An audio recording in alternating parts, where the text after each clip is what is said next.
తెలంగాణలో phone tapping కేసులో కీలక పరిణామం చోటు చేసుకుంది. టాస్క్ ఫోర్స్ మాజీ డీసీపీ రాధాకిషన్ రావును 3 రోజుల కస్టడీకి ఇచ్చేందుకు నాంపల్లి కోర్టు అనుమతించింది. జూబ్లీహిల్స్లో నమోదైన కేసు ఇది. పోలీసులు 10 రోజుల కస్టడీ కోరగా నాంపల్లి కోర్టు 3 రోజుల కస్టడీకి అనుమతించింది. నేటి నుంచి కస్టడీ అమల్లోకి రానుండగా కాసేపట్లో జూబ్లీహిల్స్ పోలీసులు ఆయన్ను కస్టడీలోకి తీసుకోనున్నారు. పోలీసులు చెంచల్గూడ జైలుకు వెళ్తారు.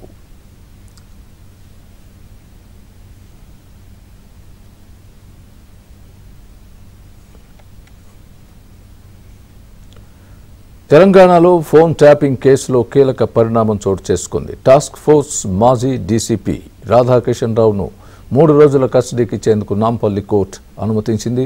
జూబ్లీహిల్స్లో నమోదైన కేసు ఇది.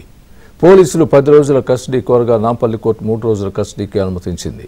నేటి నుంచి కస్టడీ అమల్లోకి రానుండగా కాసేపట్లో జూబ్లీహిల్స్ పోలీసులు ఆయన్ను కస్టడీలోకి తీసుకోనున్నారు.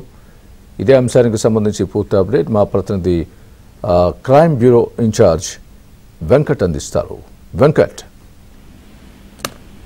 ఏదైతే మాజీ డీసీపీ రాధాకిషన్ రావును మరోసారి పోలీసులు కస్టడీ తీసుకుంటున్నారు. అయితే ఈసారి జూబ్లీహిల్స్ పోలీసులు బంజారాస్ పోలీస్ స్టేషన్ లో ఏదైతే నమోదైన ఒక కేసులో, అంటే ఒక షేర్స్ బదిలీ కేసులో ఈసారి 10 రోజుల దర్యాప్తుకు 10 రోజుల కస్టడీకి ఇవ్వాలని చెప్పేసి పిటిషన్ దాఖలు చేశారు. అయితే 10 రోజుల దర్యాప్తు కోరితే పోలీసులు కేవలము ఈ రోజు మధ్యాహ్నం 2 గంటల నుంచి ఎల్లుండి సాయంత్రం 4:30 గంటల వరకు, అంటే దాదాపు పూర్తిగా 2 రోజుల సమయాన్ని ఇస్తూ కూడా ఆదేశాలు ఇచ్చింది. ఈ కేసులో మొత్తం చూస్తే ఏదైతే హైదరాబాద్ లోని క్రియా హెల్త్ కేర్ సంస్థలో కోట్ల రూపాయల విలువైన షేర్లను 4 డైరెక్టర్ల మీదకు బలవంతంగా బదిలీ చేయించారని చెప్పేసి ఆ సంస్థ డైరెక్టర్ ఏదైతే అప్పుడు 2018లో ఫిర్యాదు చేశాడు. వేణుమాధవ్ అనే వ్యక్తి ఆ పోలీసు ఫిర్యాదు చేసిన సమయంలో, అదే సమయంలో డైరెక్టర్లు కూడా ఇతనిపై ఫిర్యాదు చేశారు. అయితే ఇదే విషయంలో తనకు అన్యాయం జరిగిందని చెప్పేసి సంస్థ ఏదైతే క్రియా హెల్త్ కేర్ ఫౌండర్ వేణుమాధవ్ అప్పుడు ఉన్నతాధికారులకు ఫిర్యాదు చేయడంతో కేసు చాలా తీవ్రంగా మారింది. అయితే ఆ నేపథ్యంలో వేణుమాధవ్ పై కక్ష కట్టి తర్వాత బలవంతంగా అతని తోటి కోట్ల రూపాయల విలువైన షేర్లలో 4 తాత్కాలిక డైరెక్టర్ల పేరు నుంచి బలవంతంగా మార్పిడి చేశారని చెప్పేసి అతను ఫిర్యాదు చేశాడు.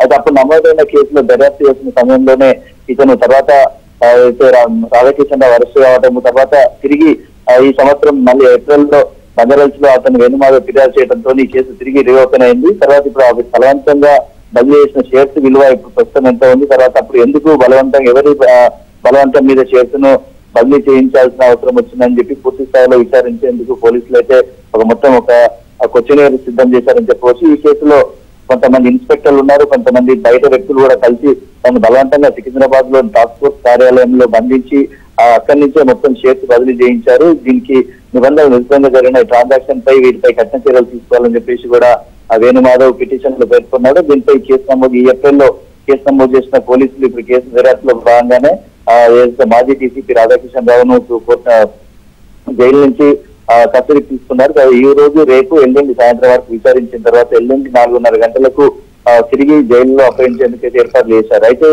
రాధాకిషన్ రావు దీనిపై ఎలాంటి వివరణిస్తాడు, తర్వాత పోలీసులకు దర్యాప్తు సహకరిస్తాడా, లేకపోతే ఆ రోజు ఈ క్రియా హెల్త్ కేర్ సంస్థలో బదిలీ అయిన షేర్లకు ఎటువంటి రాజకీయ నాయకులు అంటే బదిలీ అంటే వాళ్ళ ఒత్తిడితోనే ఇదంతా చేశారా అనేది అయితే మొత్తానికి తేలాల్సి ఉంది.